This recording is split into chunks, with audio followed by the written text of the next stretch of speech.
नमस्कार दोस्तों, मेरा नाम संजय है और मैं आपको बताने वाला हूँ।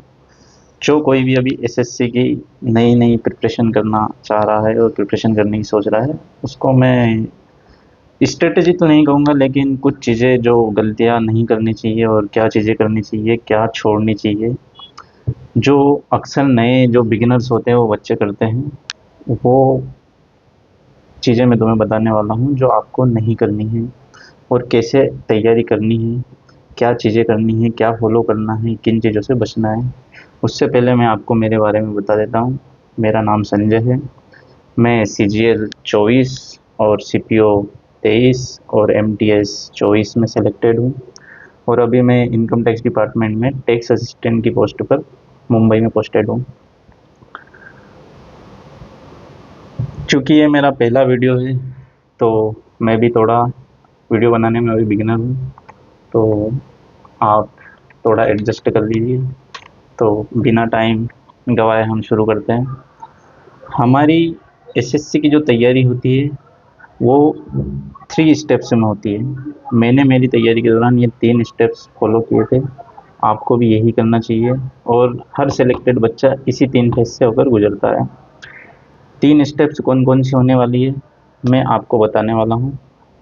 इस वीडियो में हम क्या करना है, कैसे करना है, सिलेबस को कैसे कवर करना है, कौन सी बुक्स प्रैक्टिस करनी है, टेस्ट सीरीज कौन सी फॉलो करनी है और शेड्यूल कौन सा होने वाला है, इसके बारे में चर्चा करेंगे। तो हम शुरू करते हैं। सबसे पहले हमें ये देखना है कि हमारी तैयारी किन चरणों से होकर गुजरेगी। तो 3 स्टेप्स जो होती है, मैं आपको 3 स्टेप्स बता देता हूँ। 3 स्टेप्स में सबसे पहले आपको सिलेबस कवर करना है। सिलेबस कवर करना है। अब सिलेबस आप कोचिंग से कर सकते हैं, ऑफलाइन कोचिंग से, और या फिर आप ऑनलाइन कोई बैच ले रखा है उनसे कर सकते हैं। जहाँ से भी आप कर रहे हैं उससे कोई फ़र्क नहीं पड़ता कि आप सिलेबस कहाँ से कर रहे हैं। आपको अच्छे कोचिंग और अच्छे टीचर से एक बार पूरा सिलेबस पढ़ लेना है। और जो बच्चे जिनका मैथ्स अच्छा है, जिनकी इंग्लिश अच्छी है पहले से, वो ऑनलाइन कर सकते हैं, या जिनके बेसिक्स कमज़ोर है वो ऑफलाइन जाकर एक बार पूरा सिलेबस पढ़े ताकि उन्हें क्लैरिटी होना शुरू हो जाए। तो 3 स्टेप्स में सबसे पहले आपको सिलेबस कवर करना है। दूसरे नंबर पर जो स्टेप आती है उसमें आप लोगों को पीवाईक्यू की जो बुक्स आती है एसएससी में, जैसे पिनेकल की बुक्स आती है, किरण की बुक्स आती है, उनको करना है। उनको 3 से 4 बार आपको लगाना है। तीसरी जो स्टेप है उसमें आपको टेस्ट लगाने हैं। टेस्ट में आप सेक्शनल टेस्ट लगा सकते हैं, सेक्शनल टेस्ट लगाना है और फुल लेंथ टेस्ट लगाना है। ये 3 स्टेप से हमारा एसएससी का प्रिपरेशन होता है। तो मैं आपको सिलेबस कैसे कवर करना है, पीवाईक्यू कैसे लगाने हैं और टेस्ट कैसे अटेम्प्ट करने हैं, इन सब चीज़ों के बारे में बताऊंगा और चारों सब्जेक्ट के बारे में आपको ब्रीफ इंफॉर्मेशन दूंगा। सबसे पहले बात करते हैं हम मैथ्स की। हम सबसे पहले मैथ्स की बात करते हैं, जो कि सबसे ज़्यादा सिलेबस जिसका क्वांटिटी की अगर बात करते हैं अपन, जिससे सबसे ज़्यादा टाइम कंज्यूम होता है, जिसमें सबसे ज़्यादा एफर्ट्स लगते हैं, वो है मैथ्स। क्योंकि पहले 200 नंबर का मैथ्स आता था तो SSC is equals to maths, but अब ऐसा नहीं है। अब आपको सभी सब्जेक्ट पर बराबर फोकस करना है, जिसमें जीएस का भी काफ़ी मेन रोल होता है। तो मैथ्स को आपको कैसे करना है, सबसे पहले आपको कोचिंग से सिलेबस पूरा करना है। आपको सबसे पहले कोचिंग से सिलेबस पूरा करना है। आप ऑफलाइन पढ़ रहे हो, ऑनलाइन पढ़ रहे हो, नो मैटर, जहाँ से भी पढ़ रहे हो एक बार आप पूरा मैथ्स पढ़ लीजिए। जब आपका 70% टॉपिक्स या फिर मैथ्स का सिलेबस आप पढ़ लें, उसके बाद से आप किसी भी पीवाईक्यू की बुक से पीवाईक्यू क्वेश्चन करना सॉल्व कर दें। धीरे धीरे आपकी, चूँकि आप पहली बार जब पीवाईक्यू की बुक लगाओगे तो आपको बहुत टाइम लगेगा। आप मेरे according 100 questions per day 100 questions per day solve करना शुरू कर दे पीवाईक्यू की बुक से। बुक्स में आपको मैं जो सजेस्ट करूँगा वो इस टाइम और इस सिनेरियो के लिए सबसे बेस्ट बुक है कि वो पिनेकल की बुक। पिनेकल की जो बुक है वो थोड़ा मतलब कंसाइज है, ऐसा नहीं कि बहुत ज़्यादा मटेरियल है या बहुत पुराना है, और जिस हिसाब से अभी मैथ्स आ रहा है उस हिसाब से पिनेकल की बुक सफिशिएंट होती है। उसके बाद आप किरण की बुक भी यूज कर सकते हैं, आप राकेश यादव सर की बुक यूज कर सकते हैं, या कोई भी और जो पीवाईक्यू कंटेंट प्रोवाइड करती है वो यूज कर सकते हैं, लेकिन मेरे अकॉर्डिंग आपको पिनेकल की बुक यूज करना चाहिए। मैं इसका कोई प्रमोशन नहीं कर रहा, बस मुझे अच्छी लगी इसलिए आपको बता दिया। मैंने दोनों तीनों बुक यूज़ करी है, मैंने किरण भी यूज़ करी है, मैंने पिनेकल भी यूज़ करी है, और मैंने मेरी कोचिंग की बुक से भी यूज़ करी है। तो मुझे पिनेकल की बुक से जो इम्प्रूवमेंट मिला वो सबसे ज़्यादा था। फिर आपको जैसे आप बुक से पिनेकल या किसी भी बुक से पीवाईक्यू लगाना शुरू कर दोगे तो आपको टाइम लगेगा। जैसे जैसे आप पीवाईक्यू लगाते जाओगे आपके कॉन्सेप्ट क्लियर होते जाएंगे। जब आप पिनेकल बुक को ख़त्म कर लोगे एक बार, उसके बाद आपको सेक्शनल टेस्ट देना शुरू कर देना है, जो कि टेक्स्ट बुक पर सबसे बढ़िया तरीके से वेल ऑर्गेनाइज्ड डले हुए हैं। आपको बहुत अच्छे से वो सेक्शनल क्वेश्चन हर एग्ज़ाम के, each exam is covered by text book. तो आपको सेक्शनल टेस्ट देना है, वो भी पीवाईक्यू देना है स्टार्टिंग में। जितने भी एग्ज़ाम के पीवाईक्यू है एसएससी के, वह चाहे सीजीएल हुआ या सीपीओ हुआ या सीएचएसएल हुआ, आपको उनको कवर करना है। इसके बाद आपको फिर बुक को रिपीट करना है। पिनेकल की बुक को आपको 3 से 4 बार लगाना है, या कोई भी पीवाईक्यू की बुक जिसे आप फॉलो कर रहे हो उसे आपको 3 से 4 बार लगाना है, तब आप मैथ्स में with in time question solve कर पाओगे। अगर आप एक एवरेज बच्चे हो, आप ब्रिलियंट हो, आप आईक्यू ज़्यादा है आपका, आप आईआईटी से पढ़े हो, वो बात अलग है, लेकिन एक एवरेज बच्चा 3 से 4 बार पिनेकल की बुक को लगा लेगा और सेक्शनल टेस्ट लगा लेगा, उसके बाद उसे मैथ्स में कोई प्रॉब्लम नहीं रहेगी। एक एक चीज़ मैं आपको बता देता हूँ, कभी भी मल्टीपल बुक्स के पीछे मत भागना।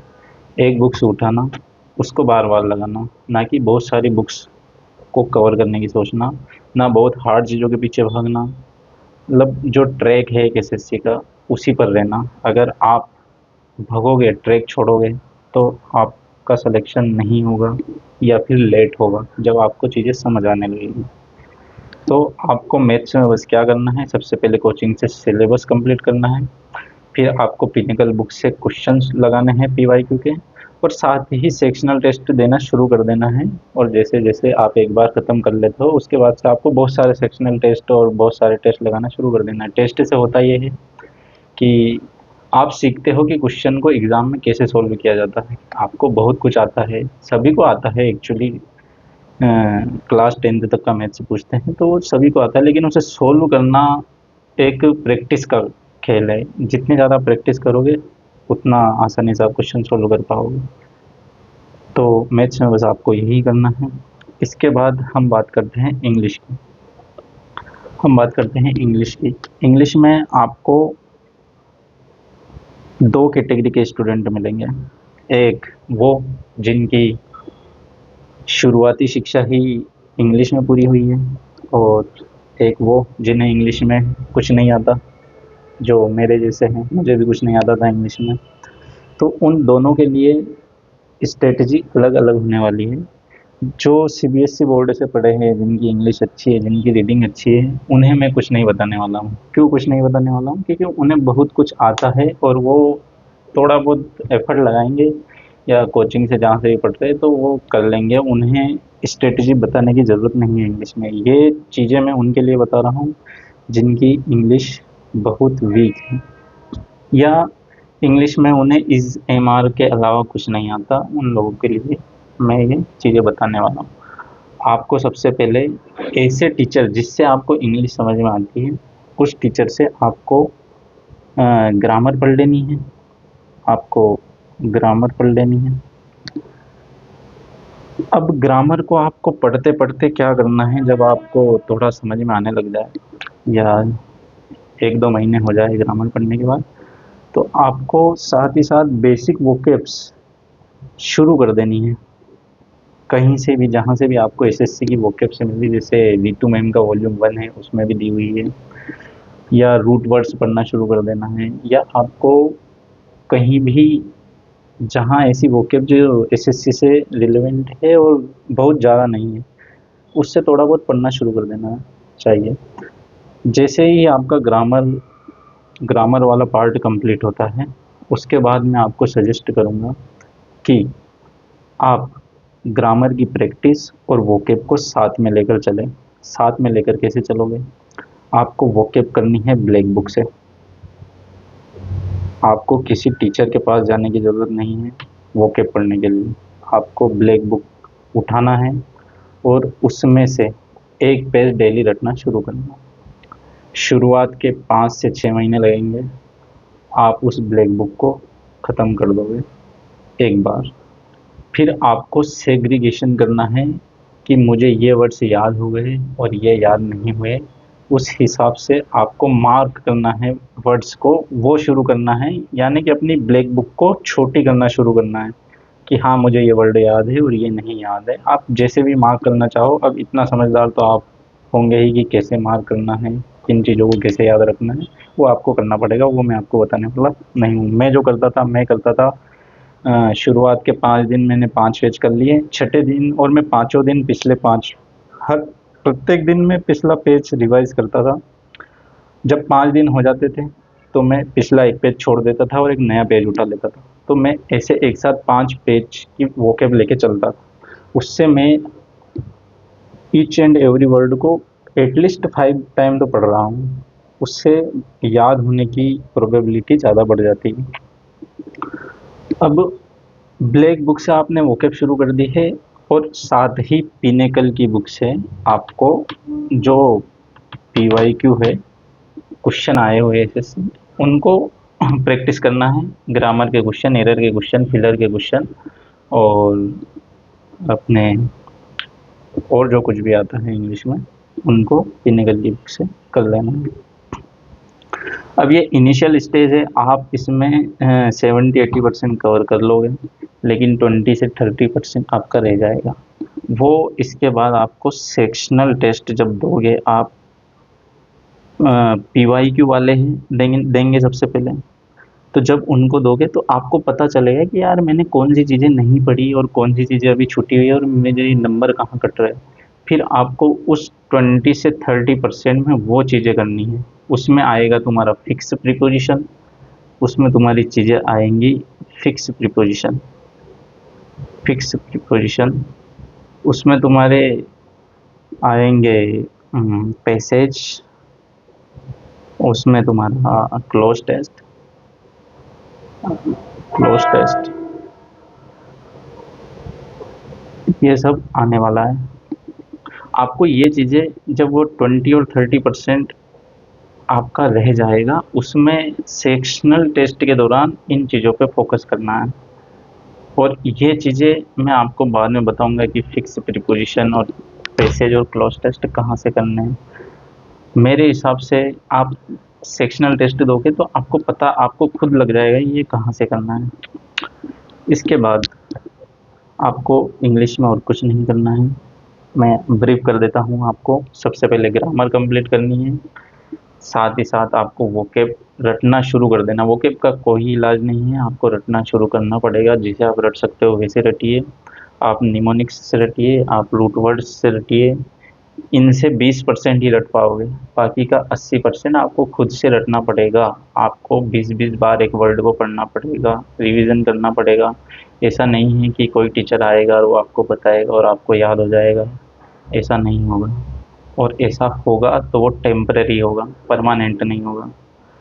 तो आपको वोकेब कर लेनी है। जितनी एसएससी की इंग्लिश की मैंने एक खासियत देखी है, आपकी वोकेब जितनी मजबूत रहेगी आपके नंबर उतने ज़्यादा आएंगे। आपको ग्रामर पर ज़्यादा टाइम नहीं देना है। ग्रामर में सिर्फ नॉर्मल से एरर पूछे जाते हैं, कभी कभी ही अच्छा क्वेश्चन बनता है।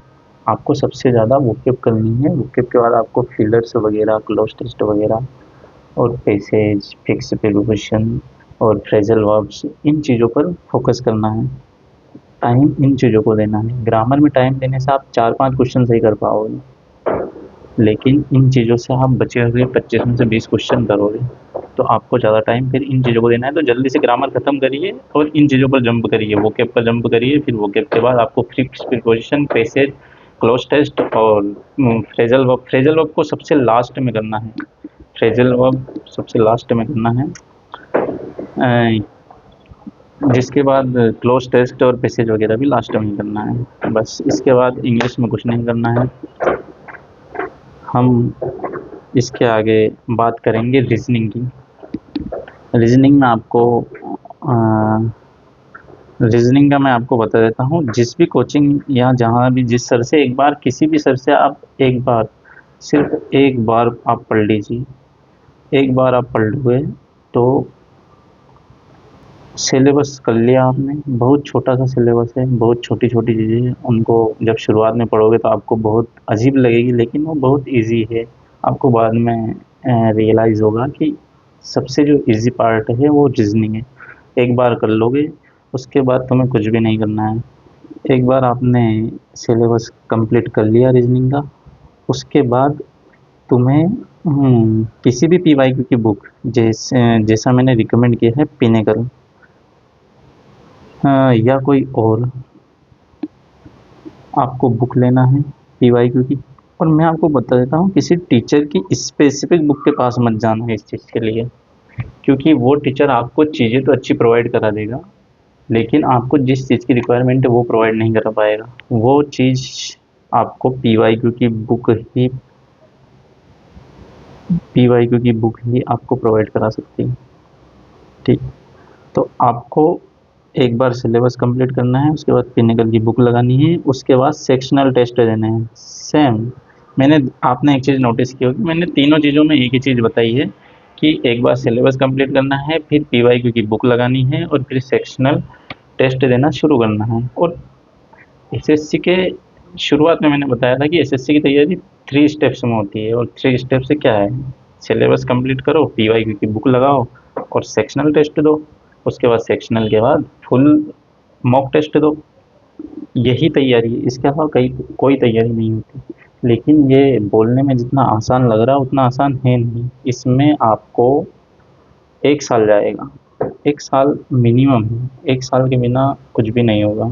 आप सोच रहे हो कि मैं 2 महीने, 4 महीने, 6 महीने में कर लूँ, तो 1 साल तो मिनिमम है। वो भी तब जब आप 10 से 12 घंटे मिनिमम डेली, 10 से 12 आवर्स मिनिमम पर डे आप देते हो तब।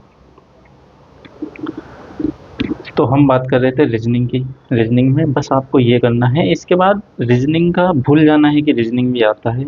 आपके नंबर आने लग जाएंगे। आपको फिर सेक्शनल टेस्ट देते टाइम ये देखना है कि कैसे टाइम को कम किया जाए, टाइम को कम कम करना है। मैं आपको चारों सब्जेक्ट का टाइम भी लास्ट में बताऊंगा कि कैसे किस सेक्शन को टेस्ट देते टाइम कितना टाइम देना है। ठीक है, तो रीजनिंग में इसके अलावा कुछ नहीं करना है। अब हम बात करते हैं जीएस का। जीएस में आपको मैं बताता हूँ, जीएस में आपको आज के सिनेरियो में तुम्हें ऑफलाइन कोचिंग में तो जीएस बिल्कुल नहीं पढ़ना है मेरे अकॉर्डिंग, क्योंकि ऑफलाइन में जो कोचिंग वाले जीएस पढ़ाते हैं वो इतना जीएस नहीं पढ़ाते कि वो सफिशिएंट रहे। तो हम वहाँ पर क्यों टाइम वेस्ट करें। उससे अच्छा परमार सर को आप फॉलो कीजिए, और आपको जीएस को सबसे लास्ट में करना है। जीएस को सबसे लास्ट में करना है। मैं परमार सर को प्रमोट नहीं कर रहा हूँ, लेकिन आज के सिनेरियो में वही परफेक्ट बैठते हैं जीएस के लिए। आप 10-20 जगह इधर भटकोगे, टाइम वेस्ट करोगे और लास्ट में आओगे परमार सर के पास। तो उससे अच्छा आप आपके तीनों सब्जेक्ट सबसे पहले मैथ्स, इंग्लिश और रीजनिंग, इसको इन तीनों को कंप्लीट हो जाने के बाद आपको मैथ्स और इंग्लिश तो कंटिन्यू रखना है। और जैसे ही आपकी रीजनिंग कंप्लीट हो जाती है, 3 महीने ये लेगी, 3 मंथ्स इट विल टेक। तो इसके बाद आपको इस रीजनिंग वाले टाइम को जीएस के स्लॉट से बदल देना है। इस स्लॉट में आपको ये जीएस पढ़ने लग जाना है।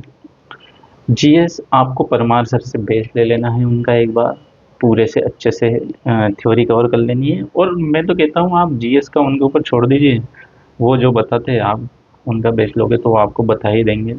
मैं क्या बताऊँ आपको, वो आपको बता देंगे कि जीएस कैसे पढ़ना है, कैसे करना है, बैच में क्या करना है, क्या नहीं करना है। तो सारी चीज़ें मेरा कहना है कि जीएस का पूरा आपको टेंशन नहीं लेनी है, वो परमार सर के अकॉर्डिंग कर लेना है, ठीक है। इसके बाद अब मैंने आपको चारों सब्जेक्ट का थोड़ा ब्रीफ एनालिसिस दिया है कि कैसे क्या करना है। मैं अब आपको बताऊंगा कि जब आप टेस्ट दे रहे हैं, सेक्शनल टेस्ट दे रहे हैं या फुल मॉक टेस्ट दे रहे हैं, तो उसमें आपको टाइम का कैसे ध्यान रखना है।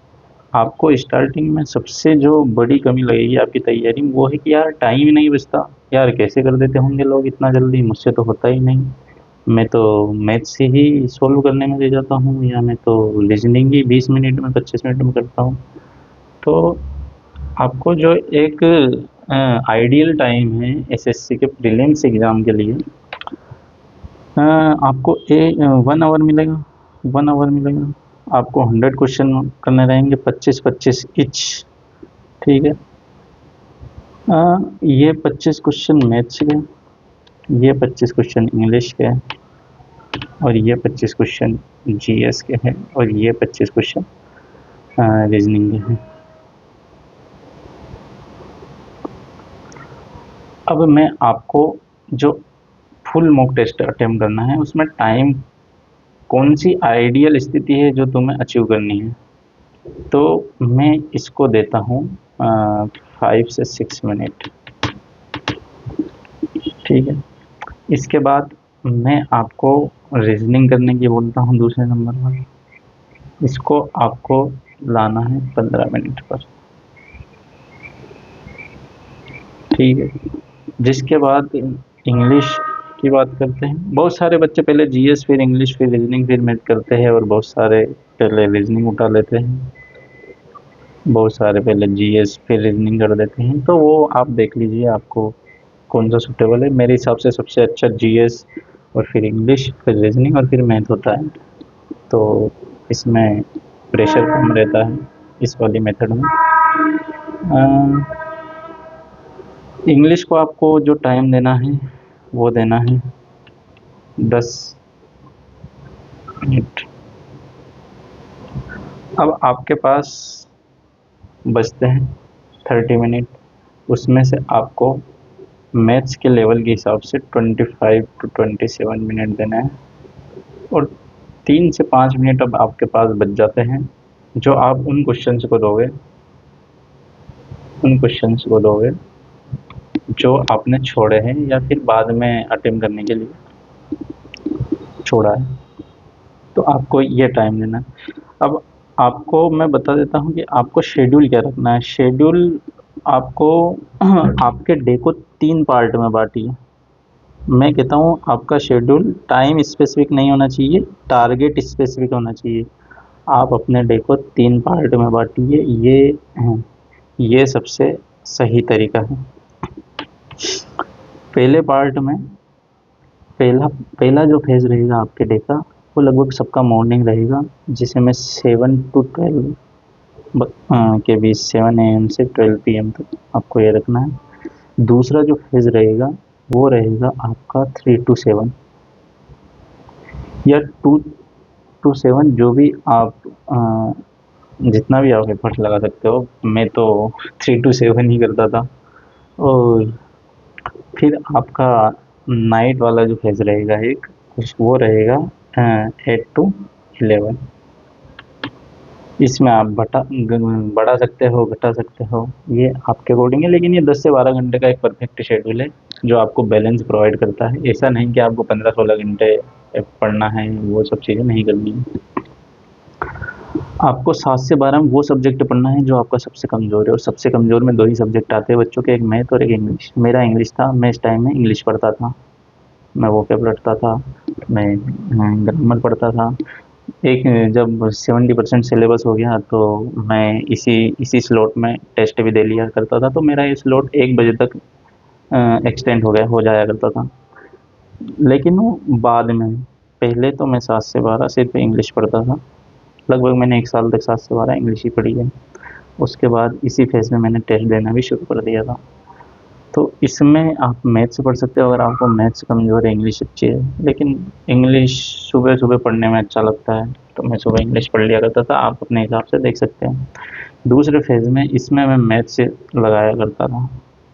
इसमें मैं मैथ्स के 100 question per day 100 question per day लगाया करता था, और कुछ मेथड्स सीखता रहता था कि इस क्वेश्चन को ऐसे सॉल्व करते हैं, ऐसे नहीं, टाइम बच जाया करता था। तो इसमें आप बीच में एक टी ब्रेक ले सकते हैं, लेना ही चाहिए मेरे हिसाब से, तो ताकि आपका माइंड थके नहीं।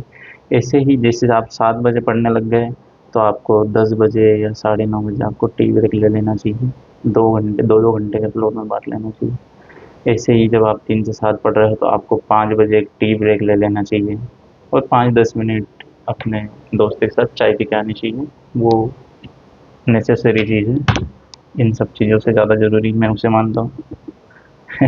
चलो, मज़ाक कर रहा था, लेकिन सच भी वही है। अब तीसरा जो फेज़ है, वो हम देंगे। सबसे पहले इस नाइट वाले फेज़ में आप रीज़निंग करिए।